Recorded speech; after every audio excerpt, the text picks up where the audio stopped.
Apakah Amerika benar-benar masih bisa mengalahkan musuh-musuhnya sekarang? Iran telah berperang melawan Amerika Serikat selama 47 tahun, mengancam Barat dan negara-negara tetangganya dengan teror, rudal, serta proyeknya yang terus berlanjut untuk mengembangkan senjata nuklir. Namun ada yang berpendapat bahwa kekuatan terbesar di dunia ini tidak berdaya untuk mengalahkan Iran dan kelompok proksi terorisnya, karena orang Amerika tidak bisa menoleransi konsekuensi kenaikan harga minyak atau bahkan korban jiwa yang minimal. Selanjutnya, di Think Twice, kami akan membahas perang melawan Iran dan upaya untuk menghentikan Presiden Donald Trump dalam membela kepentingan Amerika di Timur Tengah bersama Jonathan Schanzer dari Foundation for Defense of Democracies.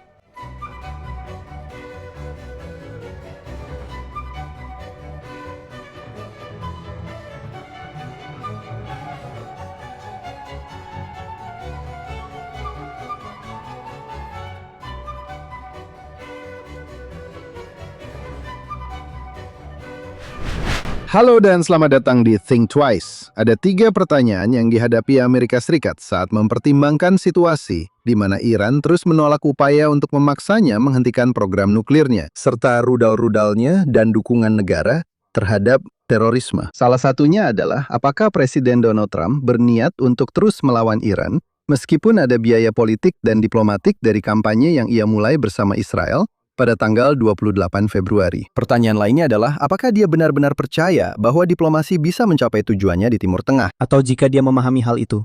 Aktor-aktor pembangkang seperti rezim Islamis di Teheran dan proksi terorisnya tidak akan pernah menghentikan perang mereka terhadap Barat, Amerika Serikat, dan Israel. Dan tidak bisa dibujuk atau disuap untuk melakukannya. Dan yang ketiga adalah, apakah Amerika Serikat bahkan mungkin bisa menang dalam konflik seperti itu, melawan musuh seperti itu? Di mana mereka bisa menggunakan taktik perang asimetris untuk memberikan lebih banyak penderitaan kepada Amerika Serikat, tanpa mempedulikan kerusakan yang terjadi pada mereka. Untuk mencoba menjawab pertanyaan-pertanyaan ini, serta menganalisis situasi di seluruh Timur Tengah, kami senang bisa kembali menghadirkan Direktur Eksekutif dari salah satu sumber paling berharga dalam isu ini dan isu-isu lainnya. Jonathan Schanzer adalah Direktur Eksekutif di Foundation for Defense of Democracies. Sebelumnya, beliau bekerja sebagai analis pendanaan terorisme di Departemen Keuangan Amerika Serikat. Beliau telah banyak menulis tentang Timur Tengah dan keamanan nasional Amerika Serikat, serta menjadi pembawa acara FDD Morning Brief, serta sering tampil di televisi. Buku terbarunya adalah Gaza Conflict 2021, Hamas, Israel, and 11 Days of War. Buku-bukunya yang lain adalah Negara Gagal 2013, Yasser Arafat, Mahmud Abbas, dan Kehancuran Negara Palestina, Hamas versus Fatah 2008, Perebutan Palestina, dan Al-Qaeda's Armies 2004, Kelompok Afiliasi Timur Tengah dan Generasi Teror Berikutnya. Jonathan Schanzer, selamat datang kembali di Think Twice. Terima kasih, Jonathan. Senang bisa bersama Anda. Baik, Jonathan, terima kasih banyak sudah bergabung bersama kami hari ini. Saya ingin mulai dengan pertanyaan dasar yang menurut saya sedang dihadapi Amerika Serikat terkait Timur Tengah. Apakah biaya politik dan diplomatik untuk berperang melawan musuh sejati Amerika yang telah berperang melawannya selama hampir setengah abad, yaitu Iran, terlalu tinggi bahkan untuk seseorang seperti Presiden Donald Trump untuk mencoba terus mengalahkan mereka? Jawabannya adalah ya, tapi saya pikir alasan di balik kesulitan-kesulitan ini perlu dijelaskan di sini. Hal yang paling menonjol bagi saya selama beberapa bulan terakhir adalah keterbatasan yang dimiliki Amerika Serikat dalam melawan rezim ini. Dari sudut pandang militer secara murni. Yang saya maksud dengan itu adalah tatanan dunia yang dipimpin oleh Amerika. Tatanan internasional berbasis aturan yang kita ciptakan setelah Perang Dunia II untuk mencoba mencegah terjadinya perang-perang besar di masa depan. Aturan-aturan ini tampaknya membatasi gerak Amerika Serikat. Dan saya tidak berpikir bahwa ini hanya sekedar akibat dari perang ini. Jika Anda melihat kembali semua perang yang telah kita jalani sejak Perang Dunia II, tidak ada satupun yang benar-benar menghasilkan kemenangan mutlak. Kita sebenarnya belum pernah melihat sebuah negara menyerah kepada Amerika Serikat sejak Jepang pada Perang Dunia II. Jadi dengan kata lain, yang kita lakukan adalah kita bertarung melawan kekuatan yang lebih lemah hingga hasil imbang. berdasarkan fakta bahwa kita tidak bisa menimbulkan kerugian yang lebih besar dan memaksa mereka untuk menyerah. Aturan kita telah membuat kita terjebak dalam situasi ini. Sekarang selain itu, saya pikir kita juga mungkin ini adalah hasil dari beberapa perang terakhir yang sebenarnya tidak terlalu berhasil. Kita memikirkan tentang Irak atau Afghanistan dan ketakutan yang kita miliki tentang perubahan rezim. Itu telah menjadi istilah yang tabu di sini, di Washington. Kita seharusnya tidak melakukan itu, bukan? Jadi, ketika kita bahkan mulai mendekati pembicaraan tentang menggulingkan rezim ini, kamu akan mendengar teriakan ketidaksetujuan dari baik pihak kiri maupun kanan. Kaum isolasionis dari kedua sisi. Sebagian dari itu tentu saja adalah dampak dari perang Irak. Benar sekali, tapi yang menarik di sini, dan menurut saya sangat penting untuk disoroti, adalah ini. Salah satu alasan mengapa kita terjebak dalam kemelut di Irak adalah karena pihak Iran telah membentuk milisi untuk menyerang kita, sehingga membuat kita enggan untuk tetap tinggal.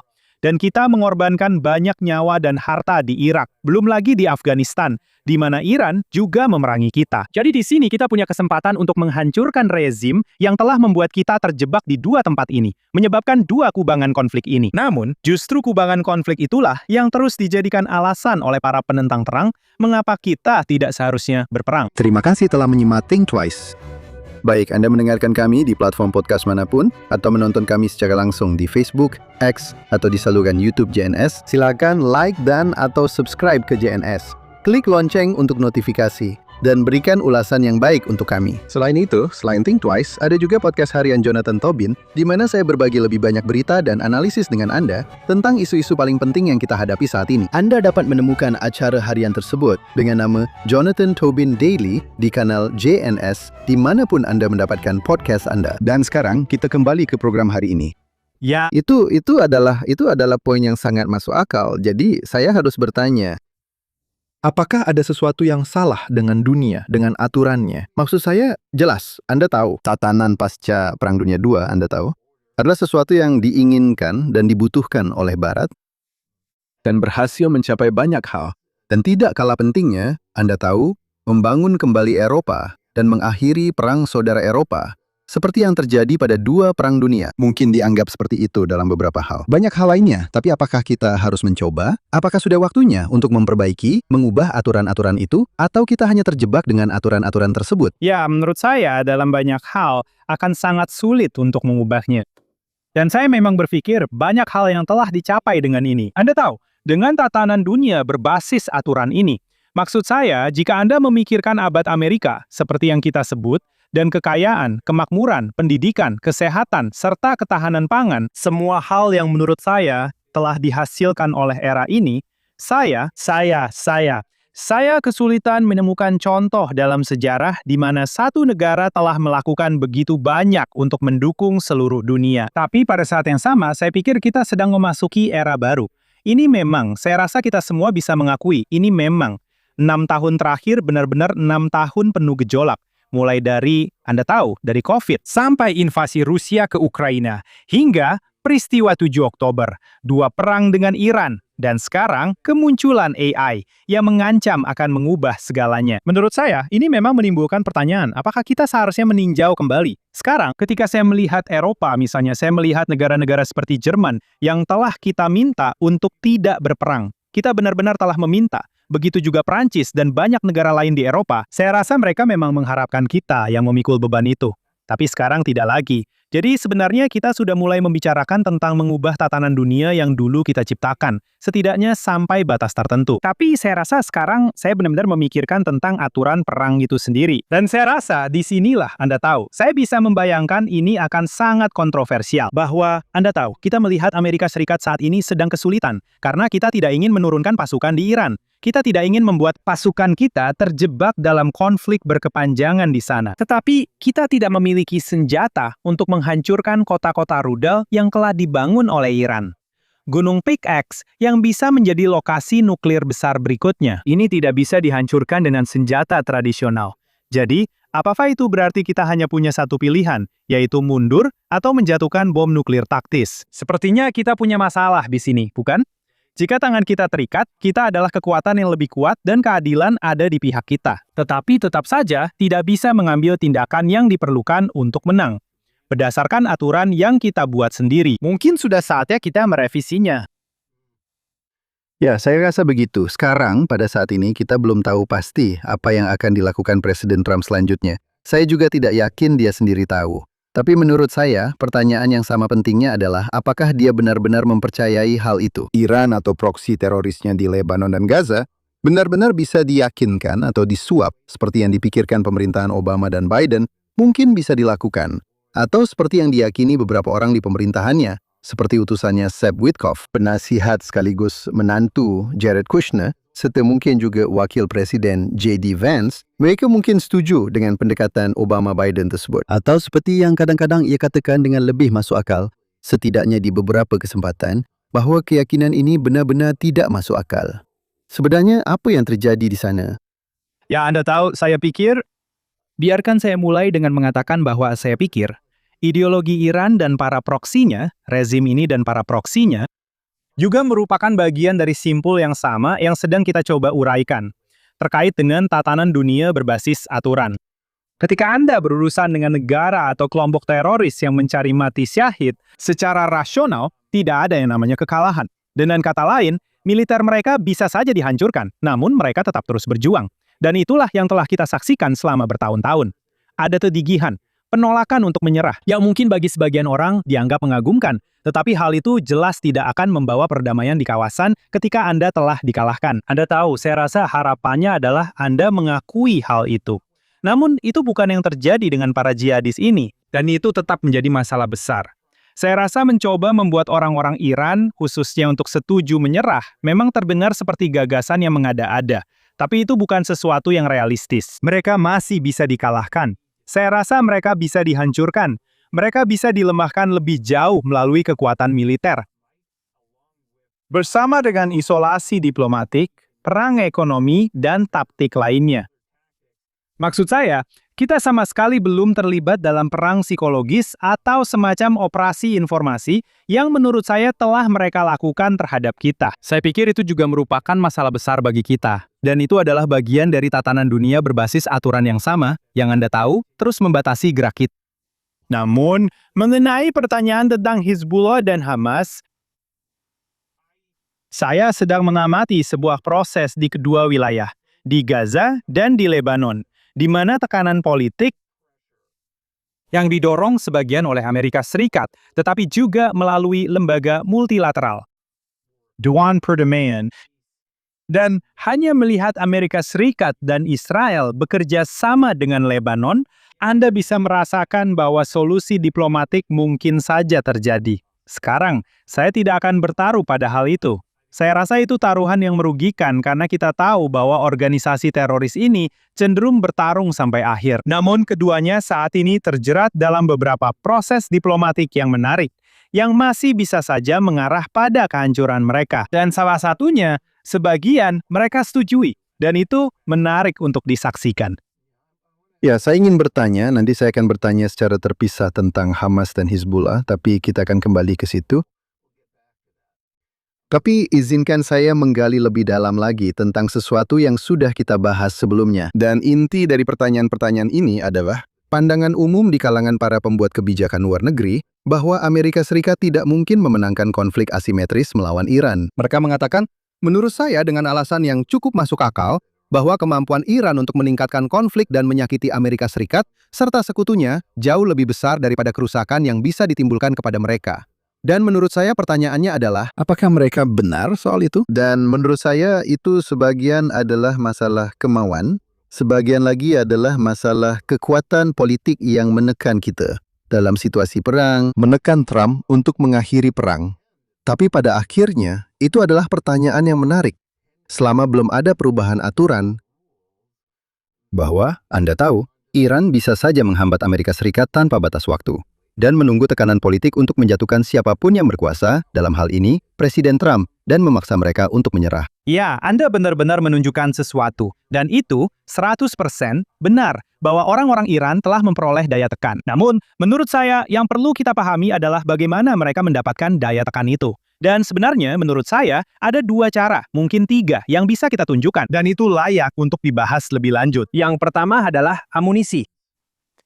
Amunisi pertahanan kita tampaknya telah mencapai titik kritis yang sangat rendah. Sekarang, ada orang-orang yang mengatakan bahwa ini, Anda tahu, karena kebocoran dan kita seharusnya tidak membicarakannya. Tidak ada yang rahasia tentang ini. Sama sekali tidak. Maksud saya, kita sudah membicarakan hal ini selama bertahun-tahun sebenarnya, sejak perang di Ukraina dimulai. Benar, dan ini adalah masalah basis industri pertahanan. Dan ketika orang-orang Iran mulai menembakkan ratusan, ribuan drone, misil, dan roket, itu memaksa kami untuk menghabiskan amunisi pertahanan yang berharga dan cukup langka untuk melindungi langit di atas Arab Saudi, Bahrain, Yordania, UEA, dan negara-negara lainnya. Itu terus berlanjut. Dan itu bahkan belum termasuk Israel. Itu juga belum termasuk pangkalan-pangkalan kami dan tempat lain seperti Yordania. Belum lagi kapal-kapal maritim dan kapal angkatan laut kami yang telah dikerahkan di seluruh wilayah tersebut. Kami harus mengeluarkan cukup banyak. Dan menurut saya, orang-orang Iran mulai menyadari bahwa mereka memiliki lebih banyak yang bisa mereka tembakkan ke arah kami daripada yang kami miliki untuk bertahan. Sekarang, menurut saya, orang-orang Israel telah sedikit mengakali sistemnya.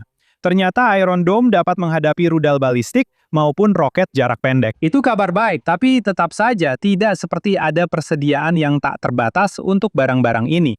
Ini adalah senjata-senjata canggih yang membutuhkan banyak sekali sumber daya untuk membuatnya. Dan kita sedang membicarakan mineral tanah jarang dan juga, kamu tahu, microchip dan hal-hal yang memang harus digunakan. Dan barang-barang itu akan selalu langka. Hal lain yang dilakukan oleh orang-orang Iran, tentu saja, adalah menutup Selat Hormuz. Dan yang terjadi akibat hal itu adalah terciptanya krisis di Amerika Serikat.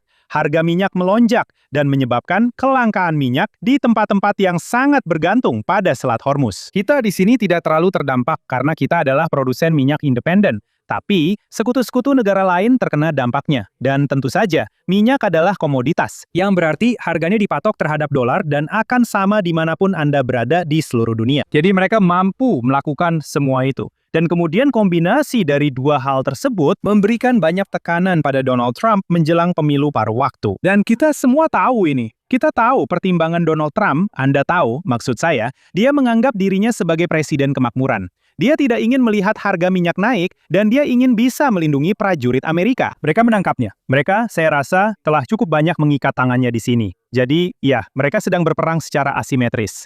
Mereka punya keunggulan atas kita. Tapi itu tidak berarti mereka akan memilikinya selamanya. Itu berarti saat ini mereka telah membalas. Dan jika kamu masuk ke dalam ring, kamu akan terkena pukulan di wajah. Kita sudah terkena pukulan di wajah. Sekarang pertanyaannya, apa strategi yang kita miliki saat kita menyesuaikan diri dengan apa yang telah dilakukan oleh pihak Iran? Kita melihat cara-cara mereka mendapatkan keuntungan.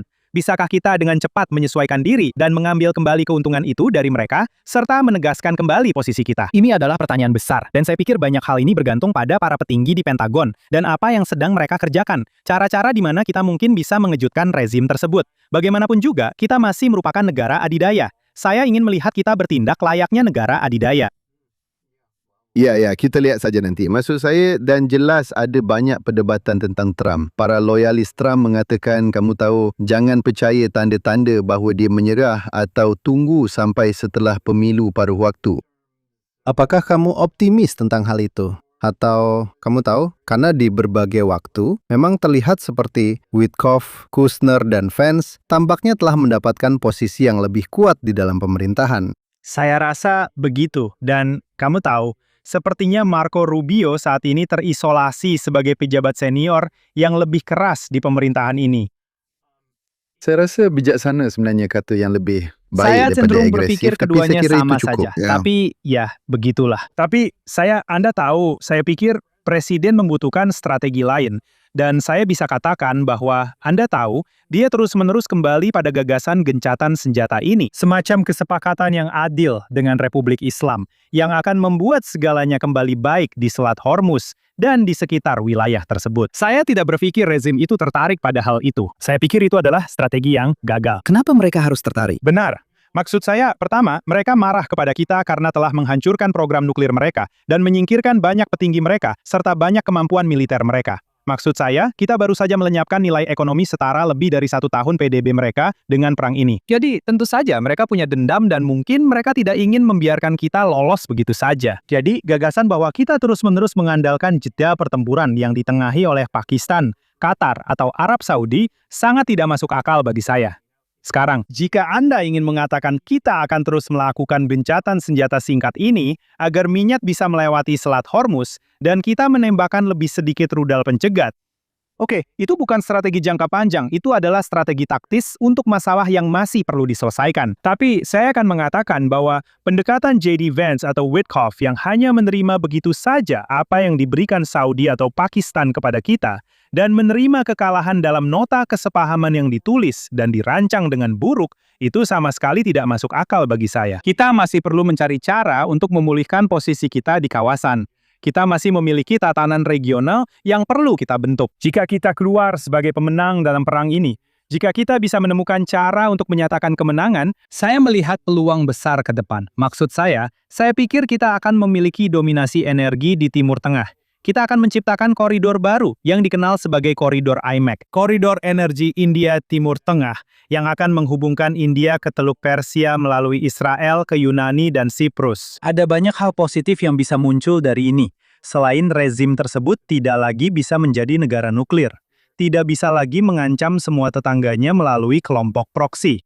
Semua hal ini sangat penting bagi Amerika Serikat dan posisi kita di dunia. Dan sekali lagi, kembali pada dokumen-dokumen yang disusun secara tergesa-gesa yang mencoba memperkuat gencatan senjata yang sangat lemah dan tidak menguntungkan Amerika Serikat.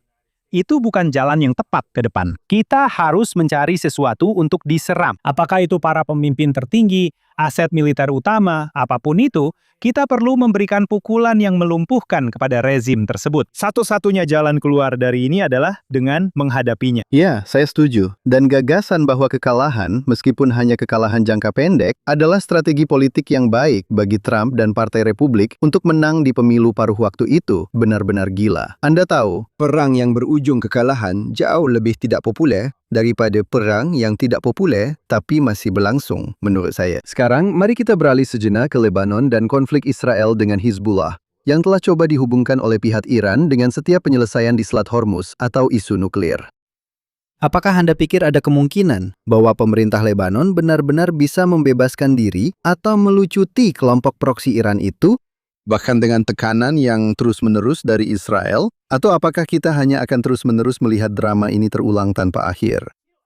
Anda tahu, saya sedikit lebih optimis tentang proses politik saat ini. Dan saya harus mengatakan, saya mengatakannya dengan sedikit keraguan. Karena kita pernah melihat kejadian seperti ini sebelumnya, bukan? Dan kita tahu bagaimana akhirnya. Maksud saya, rasanya seperti terus diberi harapan palsu. Kita tahu, kita mengandalkan Angkatan Bersenjata Lebanon, kita mengandalkan komunitas internasional untuk mencoba menyelesaikan masalah ini. Saya teringat, Resolusi Dewan Keamanan PBB nomor 1701, bukan? Seharusnya itu menjadi solusi untuk masalah ini. Tapi nyatanya, tidak pernah berhasil sejak perang yang sama ini terjadi berulang kali sejak tahun 1970-an di Lebanon. Tapi saya akan katakan bahwa yang berbeda di sini adalah keadaannya. Yang kamu tahu, operasi Pager dari tahun 2025 atau 2024. Tepatnya, yang menewaskan begitu banyak komandan tingkat atas itu, diikuti oleh operasi walkie-talkie yang menewaskan lebih banyak lagi. Diikuti dengan penewasan Hassan Nasrallah, pemimpin Hizbullah selama bertahun-tahun. Dan kemudian pengikisan kemampuan militer Hizbullah seiring waktu berkat kesepakatan yang ditengahi Amerika antara Lebanon dan Israel. Israel terus mengidentifikasi target-target Hizbullah. Pada dasarnya menanyakan apakah Angkatan Bersenjata Lebanon bersedia untuk terlibat. Angkatan Bersenjata Lebanon secara konsisten menolak, tetapi kemudian memberikan hak pada Israel untuk menghancurkan aset-aset Hizbullah secara terkoordinasi. Dengan kata lain, seiring waktu yang terjadi adalah seolah-olah pihak Lebanon yang seolah meminta Israel melancarkan serangan udara. Dan jadi ketika Anda berbicara dengan pejabat Israel sekarang, seperti yang pasti Anda lakukan, Anda akan mendengar bahwa kemampuan Hizbullah telah berkurang sekitar 75%. Dan itu bukan hal yang sepele, karena ketika perang ini dimulai, saya ingat mungkin itulah hal yang paling membuat saya sulit tidur setelah 7 Oktober. Bukan Hamas, bukan juga proksi lainnya. Kami selalu mendengar bahwa Hizbullah memiliki kemampuan dan kekuatan militer. Mereka dianggap tak terkalahkan, bahwa kekuatan besar ini, kamu tahu, semacam kartu truf besar Iran yang menggantung di atas kepala Israel. Itu benar sekali. Maksud saya selalu dengar bahwa mereka memiliki kekuatan militer yang setara dengan tentara negara Eropa berukuran sedang. Jadi bayangkan saja, Israel harus berperang melawan Republik Ceko atau militer lain yang sama majunya. Inilah yang sebenarnya sudah diperingatkan orang-orang. Dan ternyata, orang Israel melalui pengikisan bertahap mampu menghancurkan 75% kemampuan mereka. Jadi sekarang ada proses politik di mana Presiden Lebanon menyerukan perlucutan senjata Hizbullah. Dia mendapat dukungan dari Amerika Serikat, Tetapi juga Italia, Prancis, dan Inggris turut mendukung dengan cara mereka masing-masing. rakyat Lebanon semakin yakin bahwa perang-perang ini tidak membawa apa-apa selain bencana bagi negara mereka. Dan ada perasaan bahwa keadaan mulai berubah, terutama karena Republik Islam, pendukung Hizbullah, terus kehilangan kekuatan dalam perang melawan Amerika Serikat ini. Jadi situasinya terasa lebih stabil dari sebelumnya. Tapi saya rasa satu hal yang harus kita akui di sini adalah bahwa Angkatan Bersenjata Lebanon, mereka sedang diminta saat ini untuk mengisi zona-zona percontohan yang telah dibersihkan oleh pihak Israel. Dan kemudian Angkatan Bersenjata Lebanon seharusnya masuk dan mengisi kekosongan itu. Angkatan Bersenjata Lebanon. Ya, mereka itu lelucon. Maksudku, mereka benar-benar bukan seorang Lebanon pembunuh sebenarnya berantai. masih belum benar-benar menjadi sebuah negara. Tidak kan? Maksudku, mereka terlilit utang sebesar 200 miliar dolar dan punya militer yang tidak bisa berfungsi. Dan perpecahan sektarian yang terus memecah belah politik negara ini. Mereka butuh lebih banyak stabilitas. Dan aku tidak tahu apakah mereka akan mendapatkannya. Tapi aku akan bilang, dan kamu sering mendengarnya. Kamu mendengarnya di Amerika Serikat, kamu mendengarnya dari orang Lebanon, kamu mendengarnya dari orang Israel. Ini adalah peluang sekali dalam satu generasi. Kita belum pernah melihat Hizbullah selemah ini, dan kita belum pernah melihat kesempatan untuk menggambar ulang peta Timur Tengah seperti yang mungkin bisa kita lakukan saat ini. Dengan Hamas yang melemah, Iran yang melemah, rezim Suriah yang telah digulingkan. Dengan kata lain, seluruh tatanan Timur Tengah yang telah dibangun Iran sedang cepat runtuh, dan itu memberi Israel, Amerika Serikat, dan mungkin beberapa negara moderat di Timur Tengah kesempatan untuk memperbaiki keadaan. Bukan berarti semuanya akan menjadi sempurna, tapi Anda bisa menciptakan sistem yang lebih baik daripada yang kita miliki sebelumnya. Ya, sekarang mari kita beralih ke Gaza. Pengumuman Trump minggu lalu tentang melanjutkan upaya perdamaiannya untuk melucuti senjata Hamas di Gaza yang terkait dengan penarikan Israel dari bagian-bagian jalur Gaza yang mereka kuasai. Saya rasa pertanyaan terpenting tentang hal itu bukanlah apakah ini akan berhasil, karena saya sangat meragukan ada orang yang benar-benar percaya itu.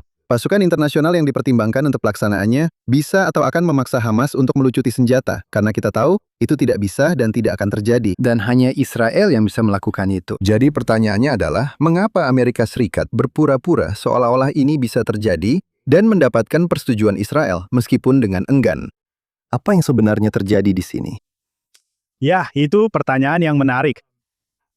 Menurut saya, sekali lagi, melihat bagaimana Hamas terus-menerus didesak mundur adalah konteks penting di sini. Jelas, ada masanya sekitar tanggal 7 Oktober dan bulan-bulan setelahnya.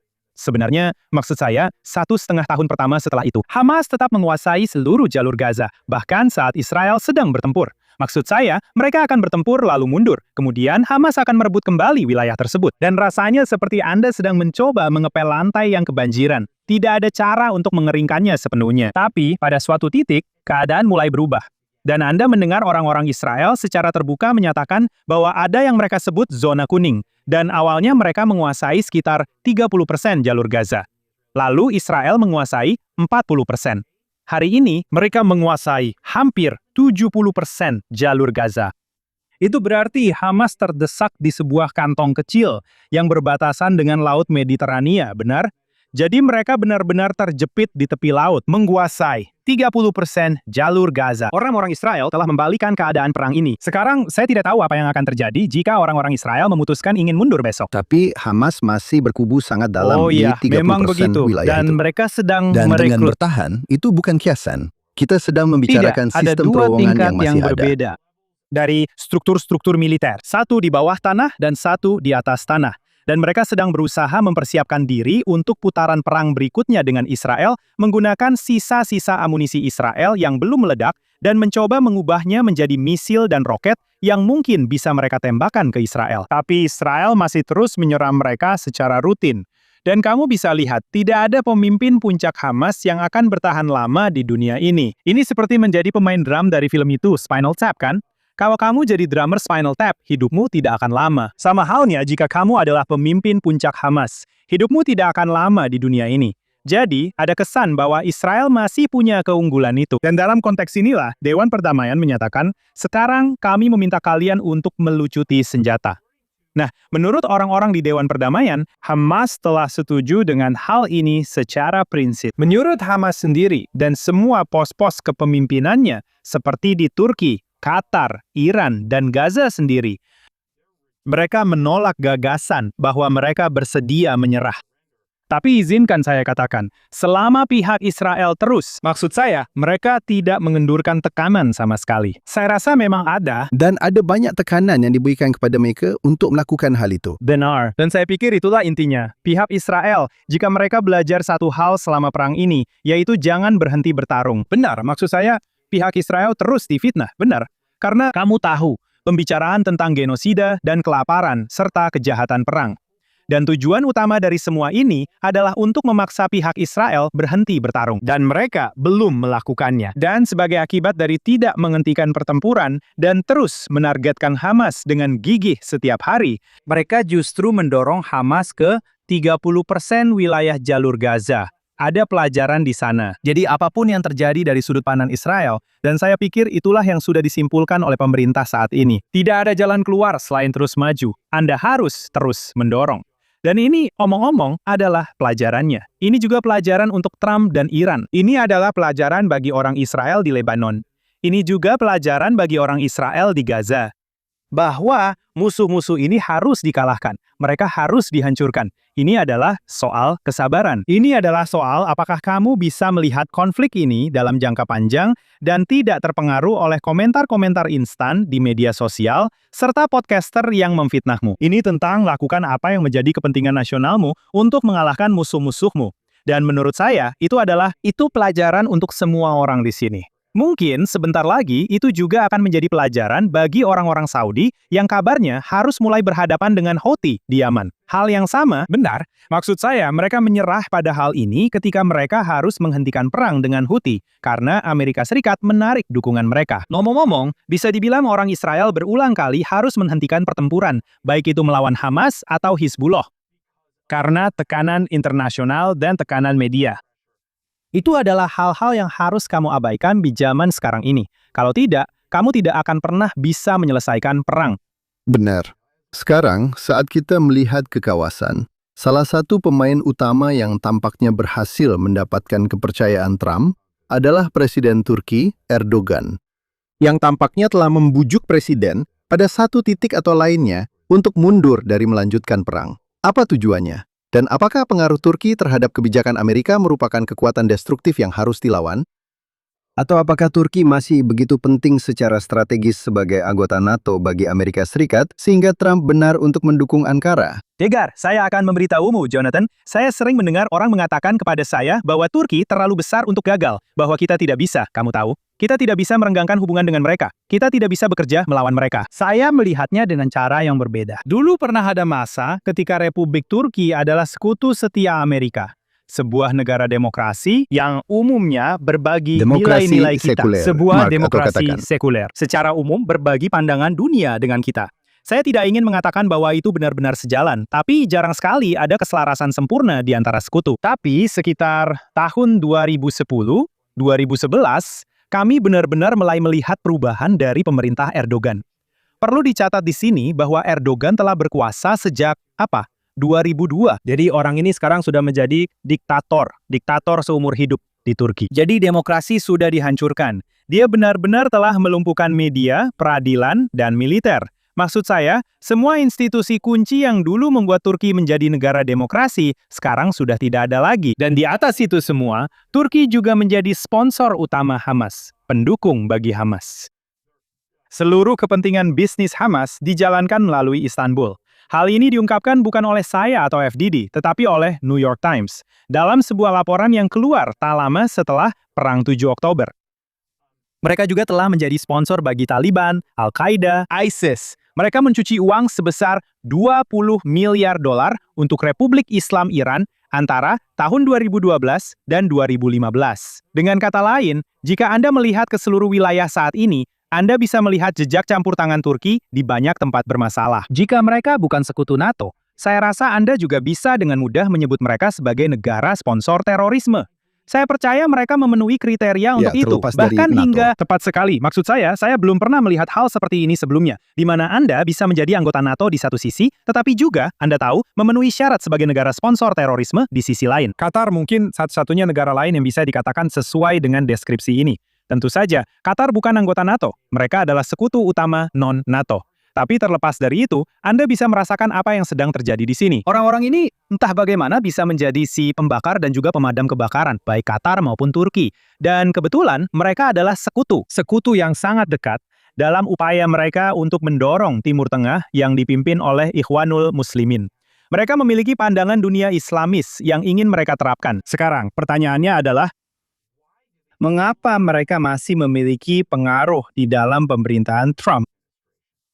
Dan inilah. Itulah pertanyaan saya. Ya, saya tidak bisa menjelaskannya selain mengatakan bahwa ya, Turki memiliki angkatan bersenjata terbesar kedua di NATO. Dan ya, mereka, Anda tahu, terus berinteraksi dengan Amerika Serikat dalam berbagai hal yang bisa kita sebut sebagai kepentingan bersama.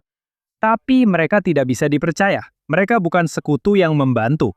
Tidak jika mereka justru memperkeruh perang ini dan membuatnya semakin buruk. Maksud saya, belum lama ini, Anda melihat pejabat Hamas pergi ke Ankara dan bertemu dengan pejabat tinggi Turki. Dan ini bukan tentang Turki yang mencoba meyakinkan Hamas untuk menyerah. Ini tentang, hey, apa rencana kalian untuk merebut kembali jalur Gaza dan bagaimana kita melemahkan Israel? Bagaimana kita melemahkan struktur aliansi yang dipimpin Amerika di Timur Tengah? Inilah yang mereka bicarakan di sini. Namun, Donald Trump masih saja sudi berbicara dengan Erdogan. Ngomong-ngomong, itu juga menarik karena Erdogan hampir tidak bisa berbicara bahasa Inggris. Saya cukup yakin dia tidak bisa merangkai 5 atau 6 kata dalam bahasa Inggris tanpa bantuan. Jadi saya tidak tahu seperti apa hubungan itu. Dan ya, dia berhasil menjadi sahabat dekat beberapa presiden Amerika di waktu yang berbeda. Obama pernah melalui masa di mana dia sangat dekat dengan Erdogan. Itu sedikit lebih bisa dimengerti. Ya, tapi kemudian semuanya hancur saat protes Taman Gezi pada tahun 2016. Kamu tahu, Erdogan benar-benar menunjukkan bahwa dia memang seorang preman, menindak para demonstran damai. Dan Obama seolah-olah angkat tangan dan berkata, saya tidak mau melakukan ini lagi. Ini orang yang tidak bisa saya ajak kerjasama lagi. Saya jadi penasaran, kapan Trump akan mencapai titik batasnya? Dan saya harus bilang, hal yang paling mengganggu saya saat ini adalah Duta Besar Amerika Serikat untuk Turki, Tom Barak, tampaknya menjadi orang yang justru mendorong agenda Turki. Dan menurut saya, dia sering melakukannya dengan mengorbankan kepentingan Amerika. Dan Trump tampaknya tidak keberatan dengan itu untuk saat ini. Anda tahu, ada banyak hal yang berjalan baik dengan kebijakan luar negeri Trump di Timur Tengah. Dan ada beberapa hal yang ada meragukan. Yang satu ini mungkin yang paling meragukan dari semua kebijakan tersebut. Apa yang ada di balik itu? Apa sebenarnya agenda pribadi duta besar kita di sana? Kenapa Anda tahu? Ada apa dengan dia? Dan apa Anda tahu? Apa sebenarnya timbal baliknya? Anda tahu? Karena presiden ini adalah presiden yang transaksional. Dan itu tidak selalu berarti buruk. Dunia ini memang dunia yang penuh transaksi. Tapi apa sebenarnya pengaruh Turki terhadap Amerika Serikat sehingga mereka bisa melakukan ini selain, Anda tahu, karena mereka anggota NATO. Tapi presiden ini bukanlah seseorang yang terlalu peduli dengan NATO. Dan faktanya, saya akan berpendapat bahwa keberadaan Turki di NATO justru menjadi alasan yang bagus untuk menentang NATO. Saya akan berpendapat seperti itu. Maksud saya, dengan semua pembicaraan yang kita dengar tentang bagaimana sekutu Eropa kita tidak mengeluarkan cukup banyak dana, saya harus katakan, partisipasi Turki dalam NATO mungkin adalah masalah terbesar di dalam aliansi tersebut. Itu sudah ketinggalan zaman. Itu masuk akal selama Perang Dingin. Sekarang sudah tidak masuk akal lagi. Itu benar. Dan omong-omong, maksud saya, meskipun orang Turki telah membantu Ukraina, mereka juga telah mencuci uang untuk oligarki Rusia. Maksud saya, sekali lagi, seperti pemadam kebakaran yang juga pembakar. Dan kita tetap saja menerima ini. Dan lihat, mungkin hal paling parah yang pernah kita lihat dari Turki adalah pembelian sistem S-400 beberapa tahun lalu. Ini adalah sistem pertahanan buatan Rusia. Hal ini membuat Turki masuk dalam daftar negara yang dilarang mengakses F-35. Kami memblokir mereka dari program F-35 karena hal ini. Mereka masih belum menyingkirkan sistem S-400 buatan Rusia tersebut. Namun entah bagaimana, pemerintahan Trump sedang membicarakan untuk membiarkan mereka kembali bergabung. Semua ini sama sekali tidak masuk akal bagi saya. Dan saya rasa Anda benar. Apa transaksinya? Saya tidak tahu. Tapi sepertinya Tom Barak tahu. Dan saya juga berpikir bahwa hal seperti ini sebaiknya memang ditanyakan oleh anggota Kongres. Jika ada pihak yang bisa mengawasi eksekutif dan Tom Barak, itu adalah Kongres. Saya memang berpikir bahwa ada anggota Kongres yang sangat peduli tentang hal ini. Saya teringat Senator Risch, Langford, dan Cotton. Maksud saya pikir ada kelompok inti yang sudah menyuarakan keprihatinan mereka tentang kemungkinan F-35 diberikan ke Turki, mengizinkan mereka kembali ke dalam kelompok itu. Para senator ini seharusnya mengajukan lebih banyak pertanyaan, dan saya benar-benar berharap mereka melakukannya. Ya, sekarang berbicara tentang Turki dan Qatar, bagaimana mereka memengaruhi langkah selanjutnya di Suriah? Kita sudah membahasnya, Anda juga menyebutkan runtuhnya rezim Assad dan penggantiannya. Bagaimana Anda melihat rezim Islamis baru di sana, yang memenangkan perang saudara, dan yang tampaknya dianggap Trump sebagai mitra potensial bagi Barat? Apakah itu gila, atau dia hanya mencoba, Anda tahu, apakah itu hanya sekedar uji coba? Enggak, itu gila, dan itu juga sekedar uji coba. Dan ini aku rasa bisa dibilang ini adalah risiko yang layak diambil. Ketidakstabilan di Suriah menjadi beban bagi seluruh kawasan, dan itu juga menjadi ancaman bagi Eropa dalam hal migrasi. Itu juga menjadi ancaman bagi Israel terkait aktivitas jihad yang didukung Iran. Ketidakstabilan itu, kamu bisa merasakannya bergema di seluruh kawasan. Dan jadi, bahkan ketika kawasan ini mulai pulih dari musim semi Arab, kamu masih melihat dampak-dampaknya di tempat-tempat seperti Libya yang letaknya lebih jauh dari kepentingan inti kita. Dan kemudian di tempat-tempat seperti Suriah dan Yaman yang mungkin sedikit lebih dekat dengan kepentingan kita. Kamu tahu, aku ingat ketika orang-orang Suriah datang ke kota pada awal-awal setelah Assad jatuh. Mereka meminta pelonggaran sanksi penuh. Dan kamu tahu, kami berdiskusi dengan mereka, dan mereka bertanya apakah di FDD kami akan mendukung hal seperti itu. Dan jawabanku jelas tidak. Bahwa kami perlu melihat apa yang akan dilakukan oleh mantan pemimpin Al-Qaeda ini kan, Muhammad al-Jolani, yang sekarang menyebut dirinya Ahmed al-Shara. Tapi orang ini memang tidak bisa dipercaya. Ini adalah pria yang jelas-jelas telah berlumuran darah selama bertahun-tahun. Seorang mitra, bukan hanya dengan Al-Qaeda, tapi juga dengan negara Islam. Sangat bermasalah, kan? Sekarang dia bilang dirinya seorang pragmatis. Tapi izinkan saya katakan, Turki, yang baru saja kita bicarakan, dan mereka adalah pendukung jihadis di seluruh Timur Tengah, mereka adalah pendukung utama rezim Suriah. Mereka secara efektif memiliki dan mengendalikan rezim Suriah. Dan yang membuat itu semakin mengkhawatirkan bagi saya adalah kita sedang menyaksikan sebuah peningkatan besar-besaran militer Suriah. Dan berbicara dengan teman-teman di Israel, mereka mengatakan dengan sangat jelas kepada saya bahwa militer Suriah sekarang adalah militer dengan pertumbuhan tercepat di dunia. Berkat Turki dan Rusia. Jika Anda mengatakan kepada saya bahwa itu menandakan stabilitas, saya katakan kepada Anda bahwa Anda tidak waras. Benar. Benar. Bisa jadi militer ini hanya ada untuk melindungi dirinya sendiri dari aktor jahat di wilayah yang berbahaya. Di sebuah negara di mana perang saudara masih berlangsung. Kamu tahu, itu sudah berakhir, tapi sebenarnya belum benar-benar berakhir. Itu belum sepenuhnya terselesaikan. Belum. Maksudku, konsolidasi kekuasaan dari kekuasaan yang sah di seluruh negeri masih menurutku harus diputuskan. Dan di atas itu semua, militer sendiri diisi oleh mantan jihadis. Kamu harus ingat, ini terjadi saat perang saudara. Faksi-faksi Jolani adalah para jihadis. Jadi sekarang, kamu punya tentara jihadis yang mengawasi peningkatan besar-besaran persenjataan barat yang diproduksi oleh Turki. Yang mereka sendiri memiliki industri pertahanan bernilai miliaran dolar. Dan mereka mendapatkan banyak keuntungan dari ini. Jadi, menurut saya, ada banyak hal yang perlu dikhawatirkan sekarang dari Suriah yang baru.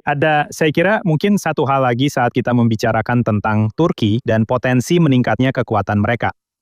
Jadi, mereka memiliki pengaruh atas Suriah. Mereka juga, maksud saya, mereka punya pengaruh di Gaza karena hubungan mereka dengan Hamas. Mereka punya pangkalan di Qatar yang cukup signifikan. Mereka juga kadang-kadang bertempur melawan Kurdi di Irak Utara. Jadi mereka punya kehadiran di sana. Mereka punya perusahaan militer swasta yang membentuk milisi di Tanduk Afrika. Mereka memiliki pengaruh yang signifikan di Libya, dan mereka telah menempatkan F-16 di Siprus Utara yang diduduki. Dan mereka memiliki kapal angkatan laut yang mengganggu Yunani di wilayah Siprus. Semuanya terjadi di sekitar Mediterania Timur. Ini adalah kehadiran yang besar. Dan kehadiran itu menjadi semakin besar sekarang karena adanya struktur aliansi baru yang sedang berlangsung. Ini patut diperhatikan. Di Timur Tengah, mereka menyebutnya STEP. STE STEP, Saudi, Turkey, Mesir, Pakistan. Ini adalah jawaban Sunni terhadap koridor energi India Timur Tengah. Jadi dengan kata lain, itu seharusnya menjadi, atau mungkin masih akan menjadi, Anda tahu, India, UEA, Israel, Yunani, dan Siprus, ini semua adalah sekutu Amerika yang bisa dibilang tidak terlibat dalam pertempuran sektarian di Timur Tengah.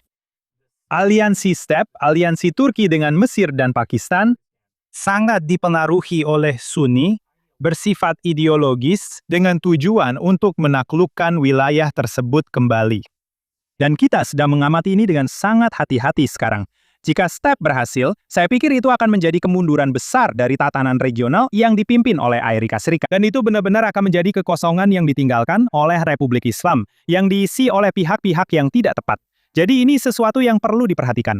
Dan saya rasa ini belum menjadi perhatian siapapun, karena sebenarnya, kamu tahu, liputan berita kita penuh dari awal sampai akhir. Apa yang akan terjadi selanjutnya dengan Iran? Saya memikirkan 2 atau 3 langkah ke depan dari itu. Dan saya melihat beberapa hal yang cukup berbahaya. Nah, itu membuat saya ingin bertanya tentang negara kunci lain di Timur Tengah yang Anda kenal baik, yaitu Mesir. Kadang-kadang, Mesir tampak menjadi mitra Israel melawan kekuatan Islamis seperti Hamas dan sekutunya Ikhwanul Muslimin, yang seperti Anda tahu, rezim Sisi anggap sebagai musuh mematikan. Tapi, bisakah Amerika Serikat atau Israel benar-benar mengandalkan Kairo ke depannya? Tidak. Menurut saya jawabannya jelas. Sama sekali tidak. Setidaknya tidak dalam bentuknya yang sekarang. Maksud saya, ada masanya menurut saya ketika kita melihat Abdel Fattah el-Sisi, Presiden Mesir, sebagai sosok yang sangat anti-Ikhwanul Muslimin, anti-Islamis, yang sepenuhnya sejalan dengan pemerintahan Trump periode pertama. Benar kan? Anda pasti ingat foto terkenal Sisi, MBS, dan Trump memegang bola emas itu di Arab Saudi. Dan ada kesan bahwa mereka sedang melawan para Islamis. Mereka sedang memerangi radikalisme di kawasan itu dan kita sedang menuju normalisasi. Nah, sejak pecahnya perang-perang pasca 7 Oktober, yang sebenarnya kita lihat adalah bahwa orang-orang Mesir, pertama, sangat bertanggung jawab atas terowongan yang membawa beberapa senjata terburuk ke Gaza. Mereka mungkin juga menjadi fasilitator para pejuang yang keluar masuk untuk mendapatkan pelatihan di tempat-tempat seperti Iran dan Turki untuk mempersiapkan perang. Dari semua laporan, kami mendengar bahwa mereka memiliki jauh lebih banyak persenjataan di Sinai daripada yang diperlukan, dan itu bisa menjadi ancaman potensial bagi orang-orang Israel. Retorika mereka terhadap Israel benar-benar sangat kasar. Sekarang mereka berlatih bersama Turki. Mereka baru saja menyelesaikan latihan militer bersama dengan Turki. Dulu, Turki adalah musuh mereka. Musuh yang mendukung Ikhwanul Muslimin yang Islamis. Dan sekarang mereka bekerja sama. Bersama-sama. Orang-orang ini benar-benar tanda tanya besar. Sekarang, saya akan bilang, tidak mudah berada di posisi Kairo saat ini. Penutupan Laut Merah akibat serangan Houthi benar-benar memberikan dampak yang sangat melemahkan terhadap terusan Suez. Itu telah merugikan mereka. Secara finansial, ini sangat brutal dan saya rasa mereka masih menderita karena kurangnya pariwisata. Orang-orang tidak ingin pergi ke Mesir lagi. Orang-orang menganggapnya sebagai negara yang bermasalah. Padahal, pariwisata dulu menyumbang sebagian besar dari PDB mereka. Tapi mereka tidak bisa menentukan aliansi mana yang mereka ikuti. Apakah mereka ada di STEP? Apakah mereka masih terikat dengan perjanjian Camp David bersama Israel? Apakah mereka masih beraliansi dengan Amerika Serikat? Mereka terlihat seperti sedang bekerja sama dengan Rusia pada saat yang sama. Saya rasa mereka sedang digoda oleh Tiongkok. Lihat, ini adalah negara yang kacau secara ekonomi. Dengan seorang pria di pucuk pimpinan yang menurut saya sedang mencoba segala cara sekarang, mencoba mencari cara untuk menarik Mesir keluar dari keterpurukan dan kembali ke arus utama. Saya tidak yakin dia adalah orang yang tepat untuk melakukan ini. Dia terlihat agak, Anda tahu, saat ini terlihat berbahaya. Dan saya khawatir orang-orang Mesir bisa terpengaruh masuk ke kelompok Sunni garis keras yang tadi kita bicarakan. Atau bahkan ke posisi non-blok di mana mereka tidak lagi menjadi sekutu yang dapat diandalkan bagi Amerika Serikat, apalagi Israel. Benar. Sekarang, selanjutnya, mari kita bicara tentang pemain lain, dan mungkin yang paling penting, Arab Saudi. Pemerintahan telah menyetujui kesepakatan untuk memberi mereka awal dari program nuklir, yang kemudian ditarik kembali oleh Presiden, dengan mengaitkannya pada keikutsertaan mereka dalam perjanjian Abraham. Apa yang sebenarnya sedang terjadi sekarang antara Washington dan Riyadh? Secara pribadi, saya skeptis. Saya selalu skeptis bahwa Arab Saudi akan benar-benar secara resmi mengakui Israel. Bahkan di puncak hubungan mesra antara Israel dan Arab Saudi, Anda tahu, yang dilakukan secara diam-diam. Menurut Anda, adakah keadaan di mana hal itu benar-benar bisa terjadi? Mereka menormalisasi hubungan dengan Israel sebagai imbalan atau dalam keadaan lain? Atau apakah semua ini benar-benar bergantung pada apakah ancaman dari Iran dapat dikendalikan? Menurut saya, memenangkan perang ini akan sangat membantu untuk membawa Saudi ke posisi yang perlu mereka capai. Tidak ada yang akan meyakinkan mereka tentang pentingnya aliansi dengan Amerika Serikat dan Israel selain kemenangan Amerika Serikat dan Israel, mengalahkan Republik Islam Iran dan meniadakan ancaman yang telah dihadapi Saudi selama puluhan tahun. Ya, tapi boleh saya menyela, bukankah Anda tahu, apakah dengan mengasumsikan bahwa ancaman Iran akhirnya bisa dihilangkan, bukankah itu sebenarnya juga menghilangkan salah satu insentif mereka untuk, Anda tahu, mengambil langkah terakhir itu dengan Israel? Ya, maksud saya pikir itu poin yang adil. Dan kemudian saya pikir itu menimbulkan pertanyaan tentang apa yang akan dibawa normalisasi bagi Arab Saudi. Karena yang mereka coba lakukan adalah keluar dari ketergantungan minyak. Mereka memiliki apa yang mereka sebut visi 2030. Dan ini adalah upaya untuk menjadi ekonomi berbasis pengetahuan dan memiliki populasi yang lebih produktif. Itu tidak berjalan dengan baik. Tapi akuisisi teknologi pintar dari negara seperti Israel bisa membantu mendorong sebagian dari ini, bukan? Kamu tahu, kemunculan AI dan penggunaan teknologi yang bisa dikembangkan oleh negara-negara sekutu untuk membawa Arab Saudi ke abad ke-21 itu penting. Saya hanya ingin mencatat, saya sudah pernah ke Arab Saudi, entah berapa kali, mungkin 6 atau 7 kali dalam 10 tahun terakhir. Sangat menarik melihat perubahan yang terjadi di sana. Ini adalah negara yang sedang melakukan modernisasi. Tidak peduli apapun yang ingin kamu katakan tentang aspirasi politiknya atau kemana arahnya, negara itu sudah benar-benar memasuki abad ini. Dan itu bukanlah tugas yang mudah. Ini adalah proyek Muhammad bin Salman, kamu tahu, yang sudah berjalan sejak 2017.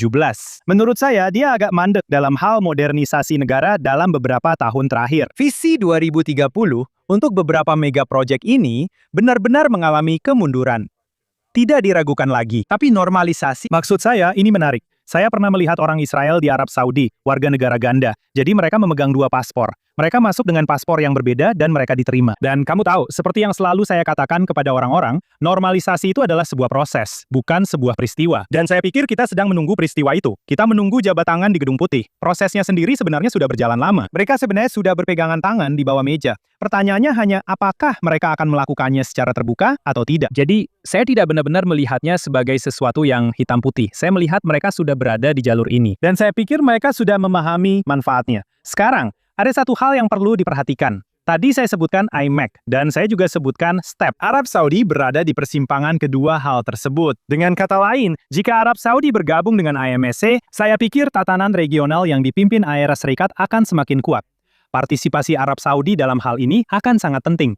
Mereka punya sumber daya, mereka punya sumber energi, dan mereka akan menjadi kekuatan pro-Amerika yang bisa menyatukan negara-negara Arab lain yang berpotensi menormalisasi hubungan dengan Israel. Dan Anda benar-benar bisa melihat kawasan itu berkembang pesat. Dan kemudian ada juga STEP, kan, aliansi yang saya sebutkan dengan Turki, Mesir, dan Pakistan. Orang-orang sudah memasukkan Arab Saudi ke dalamnya. Mereka adalah huruf S dalam STEP. Dan menurut saya, mereka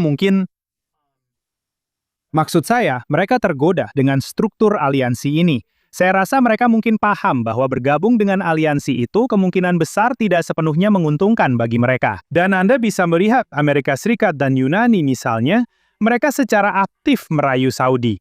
Mereka mencoba menarik Saudi kembali ke IMEC. Yunani, Anda mungkin sudah melihat, baru saja menembak jatuh sejumlah rudal balistik di langit Arab Saudi beberapa hari yang lalu. Ada juga tawaran bantuan nuklir sipil dari Amerika Serikat. itu juga bagian dari ini. Ada upaya aktif untuk menarik Saudi turun dari posisi netral dan memasukkan mereka ke dalam aliansi ini. Saya bisa melihat tekanannya sekarang mulai meningkat untuk membuat mereka bergabung. Mereka masih terlihat seperti ragu-ragu, dan saya berharap mereka segera mengambil keputusan. Ya, sebenarnya faktor ekonomi dan politik jelas memainkan peran besar dalam hal ini.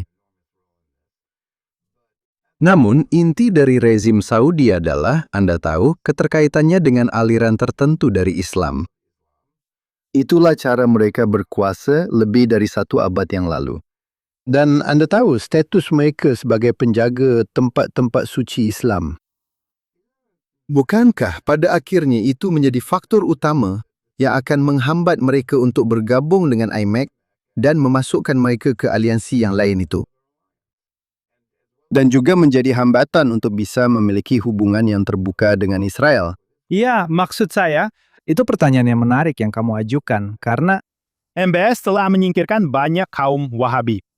Kamu tahu, banyak ulama dan apa yang dikenal sebagai mutawa, yaitu polisi agama, mereka semua telah disingkirkan di Arab Saudi modern. 10 tahun terakhir bukan masa yang baik bagi para ekstremis di negara itu. Dan kamu tahu, saat ini sebenarnya saya harus katakan, maksud saya ya perang Israel dan gambar-gambar yang muncul di televisi tentang, kamu tahu, penderitaan di Gaza, saya memang berpikir bahwa hal itu ada pengaruhnya terhadap cara orang Saudi pada umumnya memandang semua ini. Tapi ketika kita bicara tentang orang Saudi pada umumnya, apakah kita sedang membicarakan keluarga besar itu? Kamu tahu, karena rezimnya juga semacam bisnis keluarga. Memang begitu. Atau apakah kita sedang membicarakan, kamu tahu, orang Saudi biasa di jalanan? Ya, menurutku itu Muhammad. Ya, Tapi benar sekali ya. Tapi kamu tahu, menurut saya, kita semua perlu memahami sesuatu di sini, bahwa ini adalah sebuah kediktatoran, dan mereka sebenarnya tidak peduli dengan apa yang dikatakan Muhammad atau orang Saudi biasa di jalanan, kan? Mereka seperti berkata, hey, inilah yang akan kami lakukan dan kami akan melakukannya.